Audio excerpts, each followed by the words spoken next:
चला मित्रांनो, आपण आता GSTच्या एंट्रीज आपण शिकणार आहोत. आता हा टॉपिकचा आपला शेवटचा भाग आहे.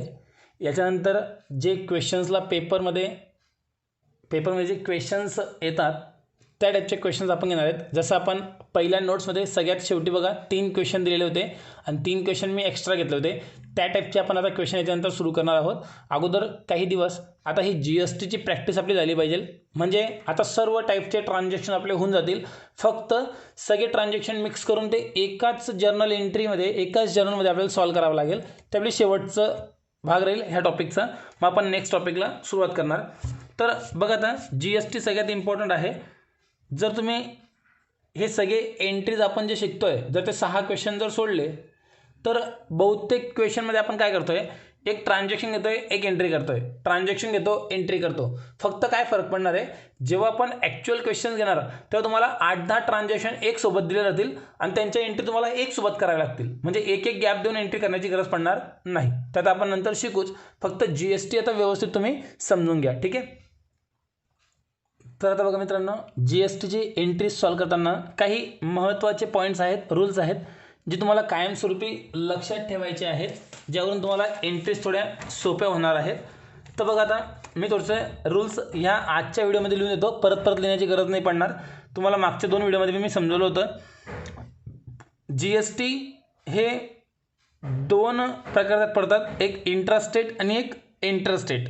इंट्रास्टेट म्हणजे महाराष्ट्रातल्या महाराष्ट्रात, म्हणजे एकाच राज्यामध्ये खरेदी करणारा आणि विक्री करणारा असतो, त्याला इंट्रास्टेट म्हणतात.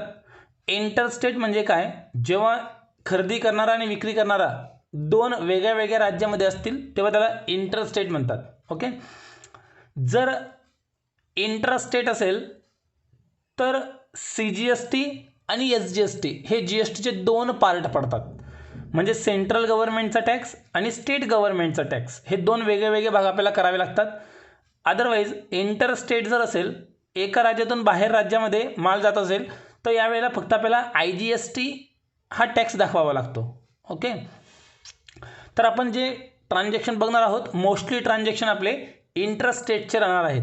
म्हणजे आपल्याला CGST आणि SGST करावं लागेल. आता CGST आणि SGST काय भानगड आहे तर लक्षात घ्या. तर जितके पण पर्सेंटेज GSTचे असतील त्याचे 1/2% CGSTचे असतात आणि 1/2% SGSTचे असतात. हे तुम्हाला मागच्या व्हिडिओमध्ये मी समजवलेलं आहे. जर तुम्हाला मागचा व्हिडिओ तुम्ही अजून बघितलेला नसेल तर मागच्या व्हिडिओची लिंक तुम्हाला मी डिस्क्रिप्शनमध्ये देऊन टाकलेली आहे. ते जाऊन तुम्ही ते बघू शकतात. ओके. किंवा वरती आय बटनवर पण ती व्हिडिओची लिंक तुम्हाला मिळू शकते. आता बघा, आपल्याला अजून काही रूल्स जे मी लिहून देणं जरुरी समजतोय ते लक्षात घ्या. जेव्हा तुम्ही काही खरेदी करतायत, परचेस करतायत, तेव्हा त्या GSTला आपण इनपुट शब्द वापरणार. लक्षात ठेवा कायमस्वरूपी. जेव्हा आपण काही खरेदी करतोय आणि GST दाखवतोय तर आपण तेव्हा कोणता शब्द वापरणार, इनपुट. आणि जर आपण काही सेल्स करतोय, सोल्ड करतोय, तर ह्या वेळेला आपण GSTला शब्द वापरणार आउटपुट. तेव्हा आपण शब्द वापरणार आउटपुट. आता GST हे 2 प्रकारामध्ये कन्वर्ट होऊन जाईल. GST हे इंट्रास्टेटसाठी मी घेतोय, लक्षात घ्या. इंट्रास्टेटसाठी CGST आणि SGST. आता जे पण असेल पर्सेंटेज तुमचे जे पण असतील, समजा 12% असेल तर CGST 6%, SGST 6%. 18% असतील तर 9%, 9%. 28% असतील तर 14%. या प्रकारे तुम्हाला फक्त ते डिस्ट्रीब्यूट करावं लागेल. हे तर तुम्हाला लक्षात येऊन जाईल. फक्त तुम्ही हे लक्षात ठेवा, परचेसच्या वेळेला इनपुट म्हणणार, सेल्सच्या वेळेला आउटपुट म्हणणार. अजून जर तुम्हाला हिंट लागणार असेल, लक्षात घ्या, अजून जर हिंट तुम्हाला पाहिजे असेल तर ते पण सांगतो. इनपुट GST नेहमी डेबिटला येईल आणि आउटपुट GST नेहमी क्रेडिटला येईल. आता याच्यापेक्षा सोपं तुम्हाला कोणीच सांगू शकत नाही. इतकं मी क्लिअर तुम्हाला करून दिलेलं आहे. समजतंय? तुम्ही जर काही खरेदी करतायत तर इनपुट GST म्हणावं लागेल. म्हणजे इनपुट CGST आणि इनपुट SGST, आणि त्याला काय होईल, डेबिट होईल. सेल जेव्हा तुम्ही काही करतायत तेव्हा आउटपुट CGST, आउटपुट SGST, आणि त्याला काय होऊन जाईल, क्रेडिट. CGST आणि SGST पर्सेंटेज नेहमी सारखे राहतील. जे पण पर्सेंटेज तुम्हाला दिले असतील त्याच्या 0.5% CGST 0.5% SGST. माझ्या माहितीप्रमाणे इतकी इन्फॉर्मेशन तुम्हाला सफिशियंट आहे. जर आता हे मागचे व्हिडिओमध्ये मी काय शिकवलं आहे ते जर तुम्हाला माहिती नसेल, व्हिडिओ बघितले नसतील मागचे, तर डिस्क्रिप्शनमध्ये तुम्हाला मी व्हिडिओची लिंक दिलेली आहे. त्या व्हिडिओ तुम्ही अगोदर बघा GSTसाठी. आणि जर तुम्ही काहीच व्हिडिओ आत्तापर्यंत बघितलेले नसतील तर मग आपल्या ह्या चॅनलवर जाऊन प्लेलिस्टमध्ये 11वी कॉमर्सचे व्हिडिओ बघा. आत्तापर्यंत जवळपास GST पर्यंतचे जवळपास 55-56 व्हिडिओ आहेत. ते सर्व व्हिडिओ तुम्ही बघा, तुम्हाला कोणत्याच अडचणी जनरल एंट्रीमध्ये येणार नाहीत. ओके, तर आता आपण ट्रान्झॅक्शन घेऊ. पहिलं GSTचं पहिलं ट्रान्झॅक्शन आहे. क्वेश्चन लिहितो.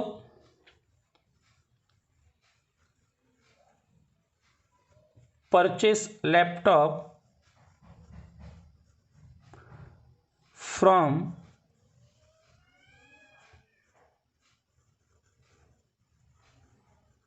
Jalaram and Company worth rupees 50,000 at 18% GST. बघा आता 18% GST म्हटलेलं आहे. जर 18% GST जर म्हटलेलं आहे तर याच्यापैकी 9% CGST होईल आणि 9% SGST होऊन जाईल. पुढे बघू. 18% GST अँड अमाऊंट.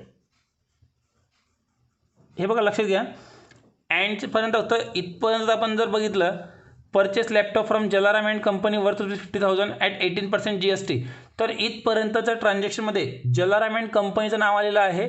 कॅश किंवा बँक शब्द कुठे आलेला नाही आहे. तर इथपर्यंत व्यवहार उधारीचा होता. पण पुढे काय म्हटलं बघा, and amount paid by cheque.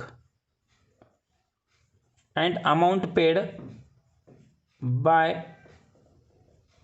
Check. Cheque म्हटलं म्हणजे आपण काय शब्द घेणार, बँक. म्हणजे हा व्यवहार रोखीचा आहे. इतकं आपल्याला क्लिअर झालं पाहिजे.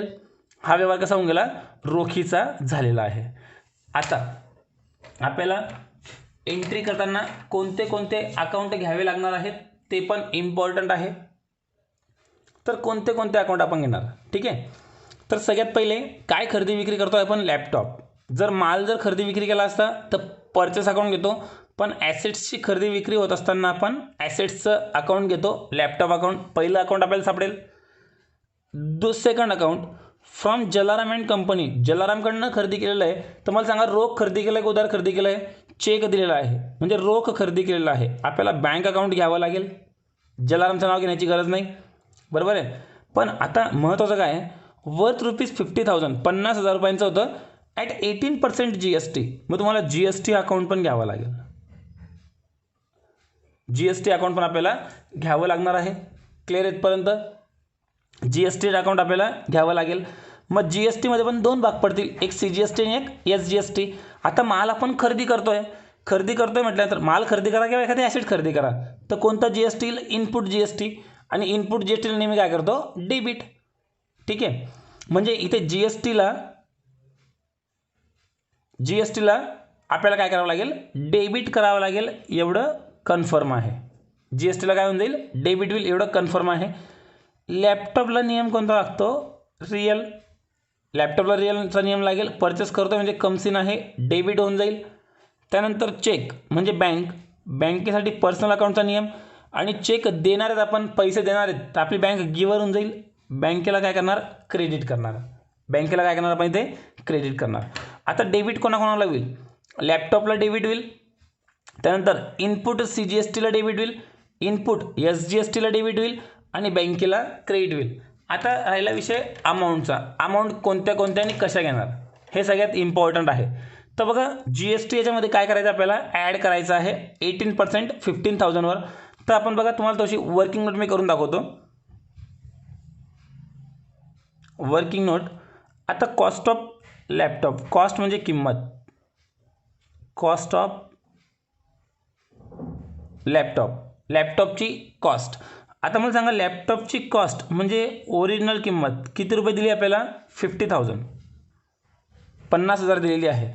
याच्यामध्ये GST काय करावं लागेल, ॲड करावं लागेल. पण जी एस टी ॲड करताना काय होणार आहे, सी जी एस टी वेगळं आणि एस जी एस टी वेगळं ॲड करू. मग बघा, input C G S T आणि input S G S T. आता मला सांगा पर्सेंटेज किती दिले आहेत, 18%. मग 18%मधून सी जी एस टी आणि एस जी एस टी काय होऊन जाईल, हाफ होऊन जाईल. म्हणजे सी जी एस टी येईल 9%, एस जी एस टी येईल 9%. C G S T 9%, S G S T 9%. मग तुम्हाला फक्त एकच वेळा 9% काढा आणि तेच 9% सी जी एस टी आणि एस जी एस टीला डिवाईड करा. 50,000वर काढायचे आहेत. मग 50,000 रुपयांवर आपण 9% काढू. 50,000वर 9%. बघा, इथला एक 0 कट झाला, इथला एक कट झाला, इथले 2 0 कट झाले. 5 इन द 9, 45, 45, 2 0 सेम, 4,500 हे आले 9%. म्हणजे सी जी एस टी 9% आहे, 4,500. एस जी एस टी पण 9% आहे, वेगळे पर्सेंटेज काढण्याची गरज नाही, तेच पर्सेंटेज इथे घेतले 4,500 रुपये. आता मला सांगा, लॅपटॉप आपण जेव्हा खरेदी करायला गेलो त्याची मूळ किंमत होती 50,000 रुपये. त्यावर सी जी एस टी लागला 9%, एस जी एस टी लागला 9%, 4,500 4,500 ॲड करून टाका. तर टोटल लॅपटॉपची किंमत होऊन जाईल 59,000. टोटल लॅपटॉपची किंमत होऊन जाईल 59,000 टोटल व्हॅल्यू. आणि याची आपल्याला आता एंट्री करावी लागेल, हे तुम्ही लक्षात घ्या. 59,000 एकतर रोखीने किंवा उधारीचे जातील. आपण इथे बँकेमार्फत खरेदी केलं, बँक अकाउंटला ही अमाऊंट येईल. कोणाला डेबिट कोणाला क्रेडिट. बघा, लॅपटॉप आपण खरेदी करतोय तर 50,000ला डेबिट होऊन जाईल. Input C G S T, input S G S T. Input असेल तर डेबिट करणार आणि बँक पेमेंट देईल, म्हणजे बँक गिवर बँकेला क्रेडिट करणार. आता पूर्ण ट्रान्झॅक्शन तुमचं क्लिअर होऊन गेलेलं आहे. इतकं सिंपल ट्रान्झॅक्शन आहे. तर बघा, आता इथे आपण G S T already paid करतोय, बरोबर आहे. वस्तू विकायची बाकी आहे, म्हणजे जी एस टी लोकांकडनं कस्टमरकडनं मिळायचं बाकी आहे. आपण ॲडव्हान्स पेड करून ठेवलेला आहे. तो आपली ॲसेट्स आहे, आपली काय तेवढी ॲसेट्स आहे. तो ॲसेट्सचा बॅलन्स नेहमी कोणता असतो, डेबिट. म्हणून जी एस टीला काय झालं, डेबिट. आता जेव्हा आपण माल विकणार तेव्हा ते जी एस टी लोकांकडून आपण घेतो, तर गव्हर्नमेंटला देणं बाकी असतं, तेव्हा ते आपली लायबिलिटी होते. म्हणून त्याला आपण काय करतो, क्रेडिट करणार. ते येईल तेव्हा मी समजावून सांगतो. आता इथपर्यंत क्लिअर झालं का. बघा, एकच ट्रान्झॅक्शन झालं एका व्हिडिओमध्ये तर चालेल, पण तुम्हाला व्हिडिओ व्यवस्थित समजला पाहिजे. तर बघा, आता नियम लक्षात घेतले पाहिजे. परचेस असेल तर इनपुट जी एस टी म्हणा, सेल असेल तर आउटपुट जी एस टी म्हणा. इनपुटला डेबिट होईल, आउटपुटला क्रेडिट होईल. आता एंट्री करताना एंट्री कशी करणार आहे बघा. व्यवस्थित तुम्हाला कॉलम्स ड्रॉ करायचे आहेत जर्नल एंट्रीचे. Date, particular, LF, debit rupees amount, credit rupees amount, असं व्यवस्थित लिहायचं आहे आणि मग तुम्हाला एंट्री करायची आहे.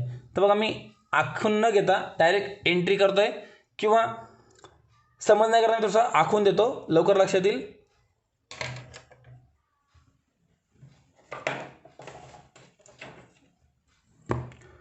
आपण आखून घेऊ, व्हिडिओचा वेळ वाया जायला नको म्हणून पॉज करतो. हे बघा, हा डेट कॉलम, हा पर्टिक्युलर्स कॉलम, इथे LF, debit rupees, credit rupees, इथे म्हटलं आपण जर्नल एंट्री. आता एंट्री करणार आहेत. एंट्री करताना आपण लॅपटॉप खरेदी करतोय म्हणून लॅपटॉपला डेबिट होईल, लॅपटॉप अकाउंट डेबिट. आता बघा, लॅपटॉपची मूळ किंमत बुक व्हॅल्यू घेणार 50,000. ओके, याच्यावर जी एस टी द्यावा लागतोय, म्हणजे आपण ॲडव्हान्स पेड करून ठेवतोय, तर आपला ॲसेट्स आहे आणि ॲसेट्सचा बॅलन्स नेहमी डेबिट. म्हणून आपण C G S T, S G S टीला काय करणार, डेबिट. लिहिण्याची पद्धत लक्षात घ्या. Input C G S T account debit आणि किती अमाऊंट काढली होती 4,500 रुपये. यानंतर पुन्हा इनपुट SGST अकाउंट डेबिट 4,500 रुपये टू बँक अकाउंट. एकूण पेमेंट किती करावं लागेल 59,000. इथे नाही पण समजलं तर यांची टोटल करून टाका 59,000. आणि एंट्री पूर्ण कंप्लीट झाली. नॅरेशनमध्ये लिहू being laptop purchase by cheque at 18% GST. 18% GSTने आपण लॅपटॉप खरेदी केलं आणि हे ट्रान्झॅक्शन तुमचं संपलं. आता जर अजून एक ट्रान्झॅक्शन आपण घ्यायचं म्हटलं आपला व्हिडिओ खूप मोठा लांबून जाईल, म्हणून ह्या व्हिडिओमध्ये फक्त आपण एकच ट्रान्झॅक्शन घेऊ. जर समजलं नसेल तर पुन्हा व्हिडिओ बघा आणि हे ट्रान्झॅक्शन व्यवस्थित समजून घेण्याचा प्रयत्न करा. जे मी थेरी समजवली आहे ती व्यवस्थित समजून घ्या. जर व्हिडिओ जमत नसेल समजत नसेल तर मागचे 2 व्हिडिओ बघा, नंतर हा व्हिडिओ बघा. जास्त घाई करू नका, व्यवस्थित व्हिडिओ बघा. व्हिडिओ स्किप करून बघू नका. 1-1 मिनिटाचा व्हिडिओ व्यवस्थित बघा. ठीक आहे. पुढचं ट्रान्झॅक्शन पुढच्या व्हिडिओमध्ये घेऊ.